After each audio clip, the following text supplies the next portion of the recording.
Dharmendra Saini, Hindustan news team में आपका स्वागत है। गाजियाबाद रेलवे स्टेशन पर शालीमार एक्सप्रेस का आखिरी डब्बा पटरी डिरेल हो जाने से रेलवे विभाग में मचा हड़कंप। घटनास्थल पर पुलिस प्रशासन, जिला प्रशासन, रेल विभाग व एनडीआरएफ की टीम मौके पर पहुंची और बचाव एवं राहत कार्य शुरू किया। सुबह 10:35 पर गाजियाबाद रेलवे स्टेशन से शालीमार एक्सप्रेस चली। स्टेशन पार करते ही रेल की आखिरी बोगी पलट गई। इस डब्बे में 25 यात्री सवार थे। एनडीआरएफ की टीम ने 1 घंटे चले रेस्क्यू ऑपरेशन के बाद सभी यात्रियों को डब्बे से बाहर निकाल लिया है। घायल यात्रियों को इलाज के लिए विभिन्न अस्पतालों में भेजा गया है।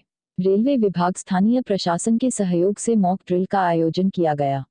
खबरों से अपडेट रहने के लिए हमारे यूट्यूब चैनल को सब्सक्राइब करें, लाइक करें, साथ ही घंटी बजाएं।